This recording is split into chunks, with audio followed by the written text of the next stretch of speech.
안녕하세요 여러분. 6월 17일 월요일 아침이 밝았습니다. 어제는 주일의 예배 잘 들으셨나요?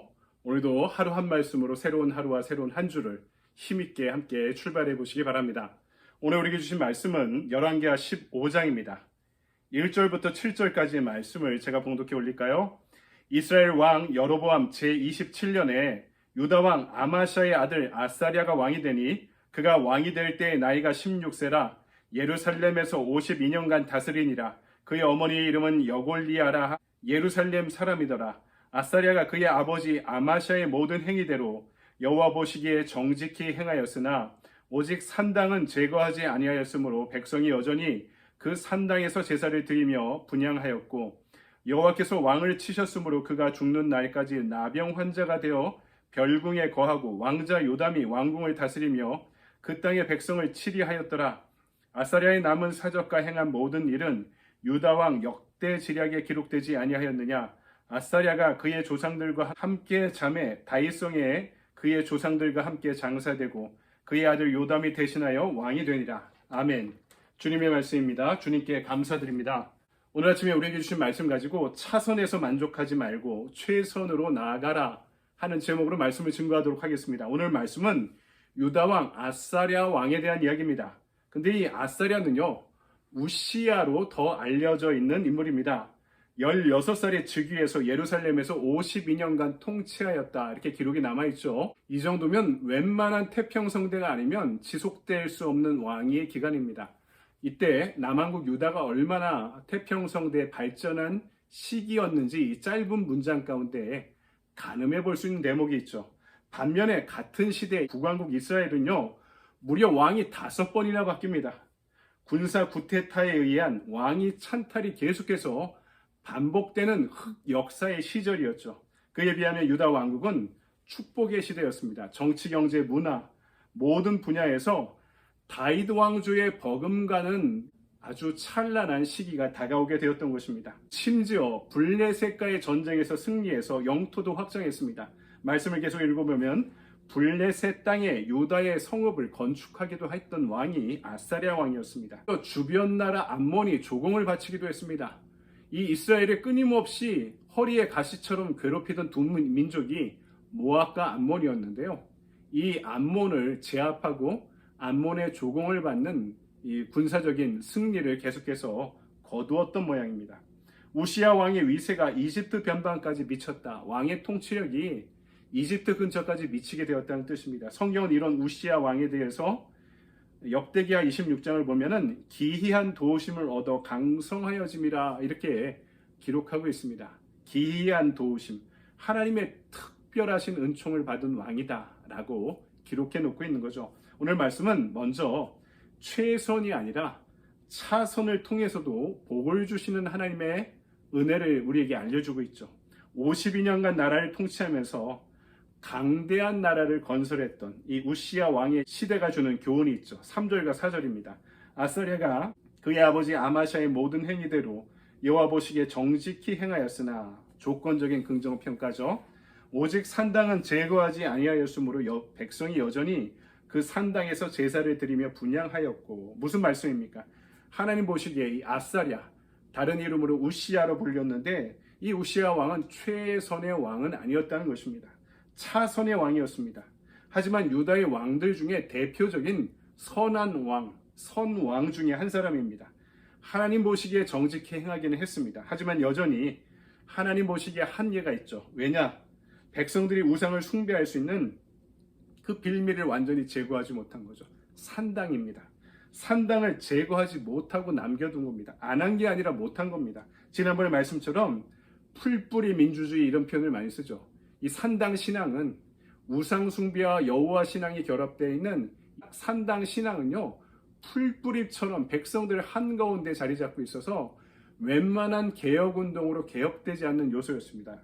그리고 지방의 지파 중심의 지방의 세력들이 유지들, 지방의 귀족들, 또 부족장들 이런 사람들의 권력이 산당을 중심으로 모여 있었기 때문에 중앙집권제의 봉건제가 완성되지 않고는 이 산당을 뿌리 뽑기가 너무나 요원한 상황이 분명했던 것이죠. 그럼에도 불구하고 하나님께서 우시야 왕의 시대를 축복하신 이유가 무엇일까요? 차선이긴 하지만 느밧의 아들 여로보암의 죄, 이 북왕국의 왕들의 죄를 따르지 않았기 때문입니다. 우상을 숭배한다든가 산당에 레위인들이 없으니까 평민들을 제사장으로 세우기도 합니다. 절기도 자기 마음대로 정치적인 입지에 따라 절기의 시기를 마음대로 변화시킵니다. 이런 죄를 최소한 이 남왕국의 왕들, 그 중에 우시아는 저지르지 않았기 때문입니다. 그를 축복의 통로로 사용하신 것은 차선이지만 전적으로 하나님의 은혜였고 자비였다는 거죠. 한국교회 성장을 보더라도 최선이라고 말하기가 어려울 때가 많습니다. 한국 사회가 이 전후에 6.25 전쟁 전후에 경제적인 부흥, 경제적인 발전이 가장 큰 국가의 이데올로기 또는 목적이 된 상태에서 교회도 마찬가지였던 거죠. 예수 믿으면 물질적으로 축복받는다. 이런 기복주의적인 신앙이 지배적이었던 것도 사실입니다. 우리 이민교회도 이 영향으로부터 자유롭지 못합니다. 생존하려고 했지 성령이 인도하시는 부흥의 시대를 우리 스스로 경험하거나 이끌어 가지는 못했습니다.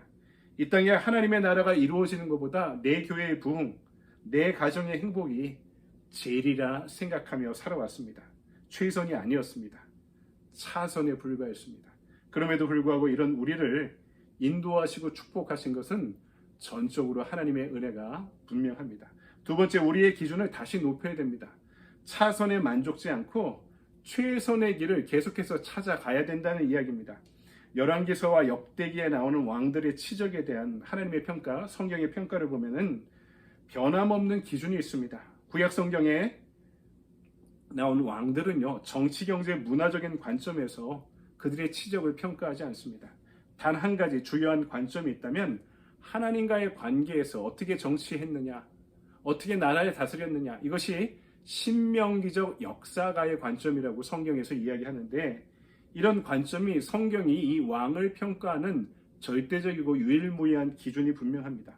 우리가 읽는 열왕기서나 역대기서를 자주 볼 때 나오는 왕들에 대한 이런 평가가 있습니다. 아무개의 왕은 그의 남은 사적과 행한 모든 일은 유다왕 역대 지략에 기록되지 아니하였느냐라고 이야기하고 있습니다. 이 신명기적 역사가는 하나님과의 관계에서 이 왕들이 어떤 왕이었는지를 기록하고 있는 이야기입니다. 그가 하나님 보시기에 어떤 신앙의 인물이었는가, 하나님 보시기에 정직히 행하였는가, 여호와 보시기에 악을 행하였는가, 우상 숭배를 하였는가. 오늘 3절 4절, 여호와 보시기에 정직히 행하였으나 오직 산당은 제거하지 아니하였으므로 백성이 여전히 산당에서 제사를 드리며 분향하였고, 한 사람의 치적을, 인생을, 그 왕의 52년간의 왕의 삶을 두 줄로 정리한다면 이렇게 정리할 수 있다는 거죠. 여호와 보시기에 정직히 행하였으나 산당을 제거하지 못했다. 이것이 한 왕을 평가하고 있는 성경의 기준인 것입니다. 이 말씀을 가슴 깊이 새겨듣는 이 시대의 교회와 우리 성도들이 되어야 됩니다. 우시아의 뒤를 이어서 성군들이 계속해서 등장합니다. 히스기야 왕, 요시야 왕 같은 성군들이 등장하지만 끝끝내 다가온 이스라엘의 패망을 막지는 못합니다.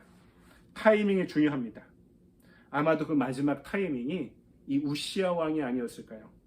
그 당시에 산당을 개혁할 수 있었으면, 개혁해야 될 때, 돌이켜야 될 때 하지 못하면 더 많은 에너지를 쏟고 더 많은 피를 흘려야 하는 대가가 주어졌기 때문입니다.